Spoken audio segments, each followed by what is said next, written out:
அனைவருக்கும் வணக்கம். Government jobs mentor YouTube சேனலை இப்போ தான் ஃபஸ்ட் டைம் பார்க்குறீங்கன்னா நம்ம சேனலை சப்ஸ்கிரைப் பண்ணிட்டு பாருங்கள். தொடர்ந்து கவர்மெண்ட் ஜாப்ஸ் அப்டேட் இந்த சேனலில் கொடுத்துட்டு வந்துட்ருக்கோம். இஸ்ரோ நிறுவனத்துக்கு கீழே இயங்கக்கூடிய சதீஷ் தவான் விண்வெளி மையத்தில் ஒரு வேலைவாய்ப்பு அறிவிப்பு வெளியிட்டிருக்காங்க. சதீஷ் தவான் விண்வெளி மையம் அவங்களுடைய அஃபிஷியல் வெப்சைட்டில் இதற்கான அறிவிப்பு கொடுத்துருக்காங்க. இது ஒரு நிரந்தரமான வேலை அப்படிங்கிற மாதிரி மென்ஷன் பண்ணியிருக்காங்க. இதில் மொத்தமாக 141 காலியிடங்களுக்கு 42 விதமான பதவிகளுக்கு ரிலீஸ் பண்ணியிருக்காங்க. அது என்னென்ன பதவிகள், யார் யார் அப்ளை பண்ணலாம், எப்படி அப்ளை பண்ணுறதுங்கிறது இந்த வீடியோவில் ப்ரீஃபாக பார்க்கலாம். ஸ்கிப் பண்ணாமல் பாருங்கள். இப்போ நீங்கள் பார்த்துட்ருக்கிறது அவங்களுடைய நோட்டிஃபிகேஷன்.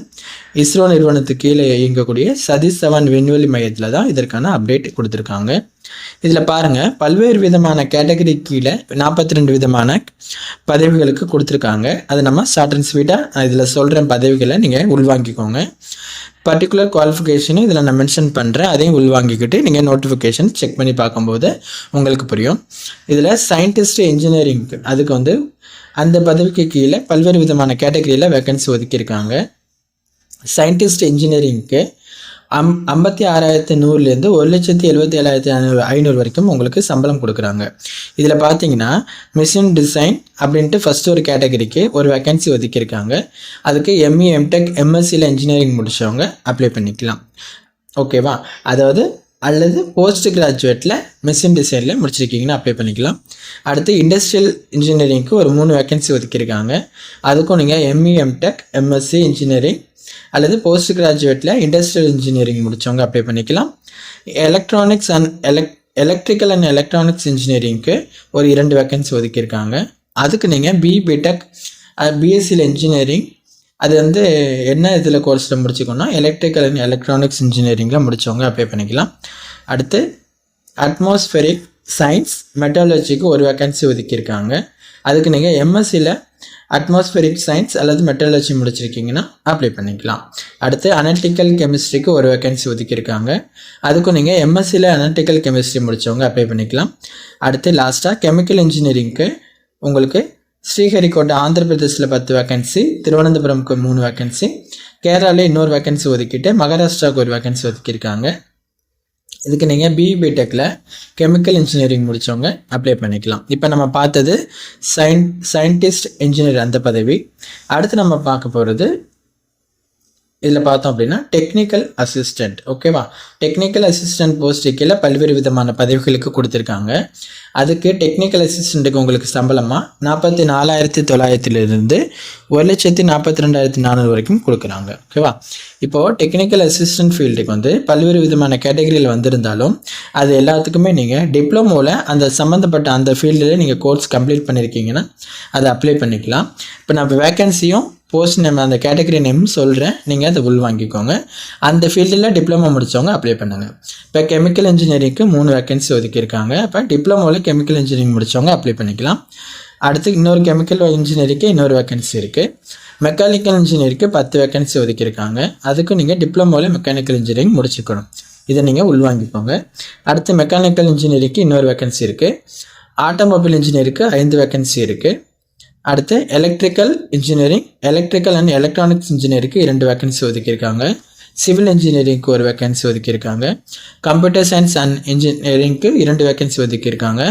எலக்ட்ரானிக் அண்ட் கம்யூனிகேஷன் இன்ஜினியரிங்க்கு 2 வேக்கன்சி ஒதுக்கியிருக்காங்க.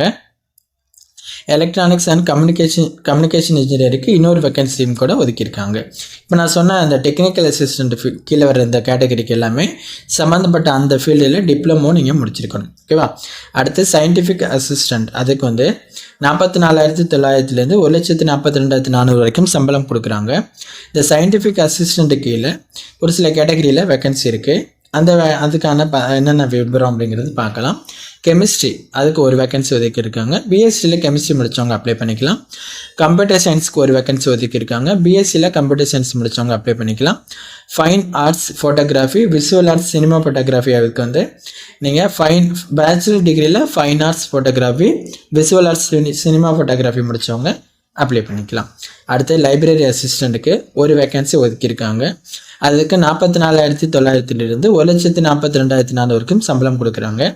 லைப்ரரி அசிஸ்டண்ட்டுக்கு நீங்கள் கிராஜுவேட் ஃபஸ்ட் கிளாஸ் பாஸ் பண்ணிவிட்டு அந்த ஃபஸ்ட் கிளாஸ் அது மட்டும் இல்லாமல் மாஸ்டர் டிகிரியில் library science, library and information சயின்ஸில் முடித்தவங்க அப்ளை பண்ணிக்கலாம். ஓகேவா?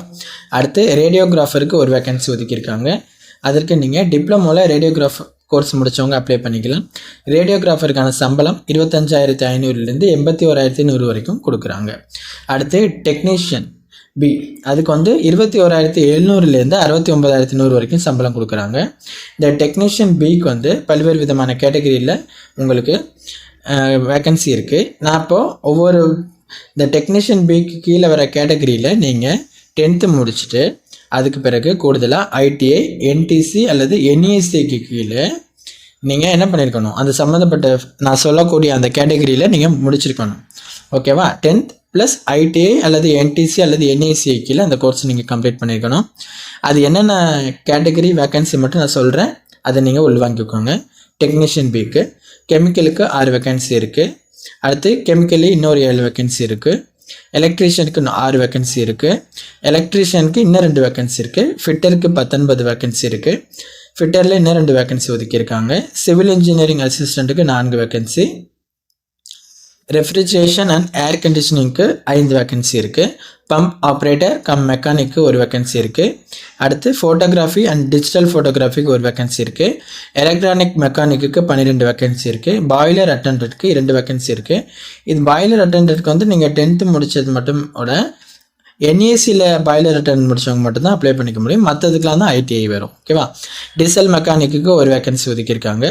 இன்ஸ்ட்ருமெண்ட் மெக்கானிக்கு 1 வேக்கன்சி ஒதுக்கியிருக்காங்க. இதான் நான் முதல்ல சொன்னது போல் 10th முடிச்சுட்டு ஐடிஐ அல்லது என்டிசி, என்ஏசி கீழே அந்த கோர்ஸை முடிச்சிருக்கணும். அடுத்து ட்ராட்ஸ்மேன் பி, அதுக்கு சிவில் கேட்டகரியில் 1 வேக்கன்சி ஒதுக்கியிருக்காங்க. அதுக்கு சம்பளமாக 21,700லேருந்து 69,100 வரைக்கும் கொடுக்குறாங்க.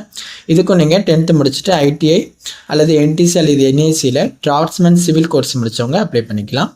அடுத்து நம்ம பார்க்க போகிறது குக்கு. அந்த குக்குக்கான சம்பளம் 19,900லேருந்து 63,200 வரைக்கும் கொடுக்குறாங்க. குக்கு வந்து 3 வேக்கன்சி ஒதுக்கியிருக்காங்க. நீங்கள் 10th முடிச்சுட்டு 5 வருட அனுபவம் இருக்கணும்னு சொல்லியிருக்காங்க. அடுத்து ஃபயர்மேனுக்கு உங்களுக்கு 6 வேக்கன்சி ஒதுக்கியிருக்காங்க. அதற்கு நீங்கள் 10th முடித்தவங்க அந்த போஸ்ட்டுக்கு அப்ளை பண்ணிக்கலாங்கிற மாதிரி சொல்லியிருக்காங்க.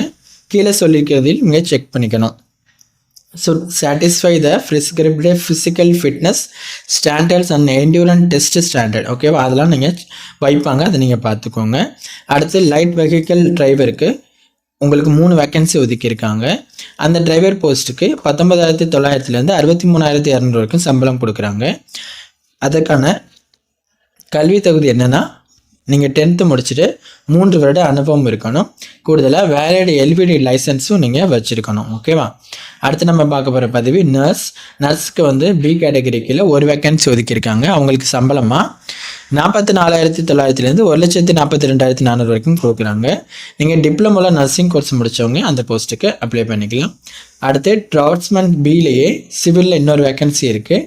அதுக்கும் நீங்கள் 10th ஐடிஐ, என்டிசி, என்ஏசியில் ட்ராட்ஸ்மேன் சிவில் முடித்தவங்க அப்ளை பண்ணிக்கலாம். அடுத்து கடைசியாக கம்ப்யூட்டர் சயின்ஸில் 1 வேக்கன்சி இருக்குது. அதுக்கு டெக்னீஷியன் பி தான். அதுக்கும் 21,700லேருந்து 69,100 வரைக்கும் தான் சம்பளம். இது ரெண்டுக்குமே.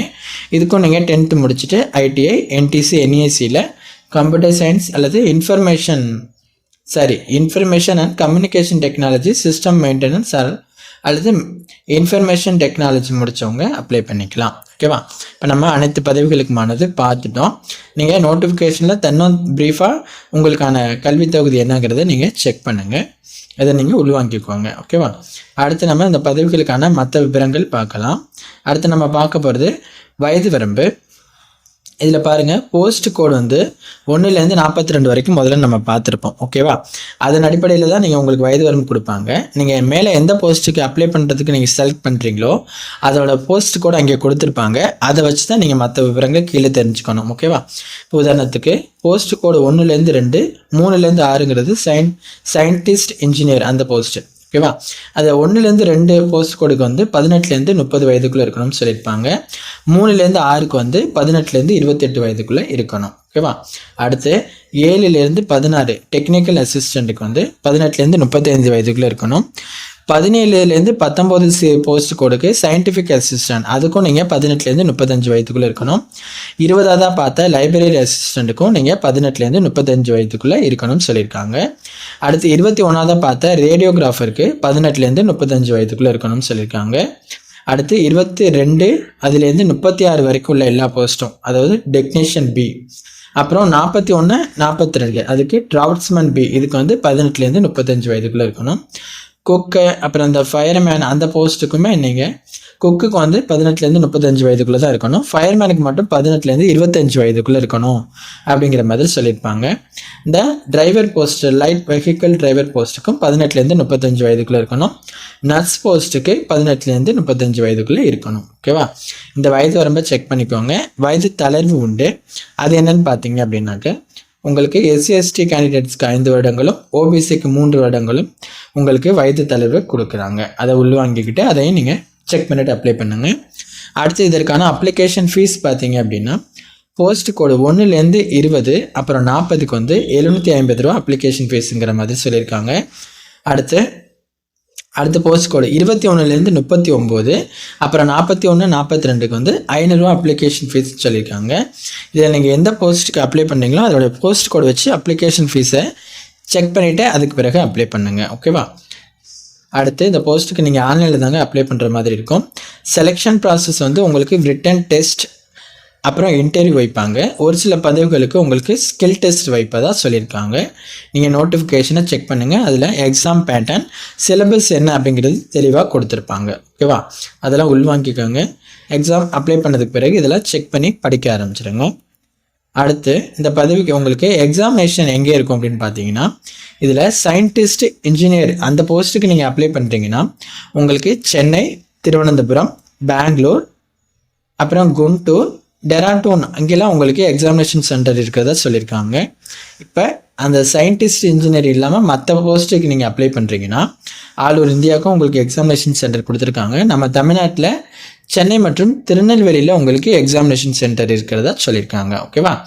அதனால் உங்களுக்கு எக்ஸாமினேஷன் சென்டரையும் நீங்கள் தெரிஞ்சுக்கிட்டு அப்ளை பண்ணுங்கள். மோஸ்ட்லி நம்ம எல்லா தகவலையும் பார்த்துட்டோம்.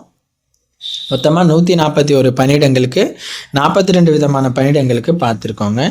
இதுக்கு அப்ளை பண்ணுறதுக்கு அவங்களுடைய அஃபிஷியல் வெப்சைட்டில் கெரியர் பேஜ் வந்துட்டிங்க அப்படின்னா கிளிக் ஹியர் டு அப்ளைன்னு சொல்லிட்டு ஒரு ஆப்ஷன் இருக்கும். அதை கிளிக் பண்ணிங்க அப்படின்னாக்க உங்களுக்கு ஆன்லைன் அப்ளிகேஷன் ரிஜிஸ்டர் பண்ணுறதுக்கு ஓப்பன் ஆகிடும். ஓகேவா? அதில் போயிட்டு தான் நீங்கள் ரிஜிஸ்டர் பண்ணிக்கணும். அந்த பேஜ் இப்போ நீங்கள் பார்த்துட்ருக்கீங்க இல்லையா, இப்படி தான் இருக்கும். இதை வந்துட்டு நீங்கள் புதுசாக அப்ளை பண்ணுறீங்க அப்படின்னாக்க ரிஜிஸ்டர் கொடுத்துட்டு நீங்கள் அப்ளை பண்ணிக்கலாம். இந்த பேஜில் தான் நீங்கள் அப்ளை பண்ணணும், ஆன்லைன் அப்ளிகேஷன். ஓகேவா? அதை உள்வாங்கிக்கோங்க. உங்களுக்கான நோட்டிஃபிகேஷனையும் அப்ளை பண்ணுறதுக்கான லிங்க்கையும் டிஸ்கிரிப்ஷனில் கொடுக்குறோம். நோட்டிஃபிகேஷனை தரவாக படிங்க. ஒவ்வொரு பதவிக்குமான விவரங்களை பார்த்துட்டு அதுக்கு பிறகு அப்ளை பண்ணுங்கள். அதில் வேறு எதுவும் டவுட் இருக்குன்னா கீழே கமெண்ட் பண்ணுங்கள். உங்கள் ஃப்ரெண்ட்ஸுக்கு ஷேர் பண்ணி அவங்களுக்கும் தெரியப்படுத்துங்க. தேங்க்யூ.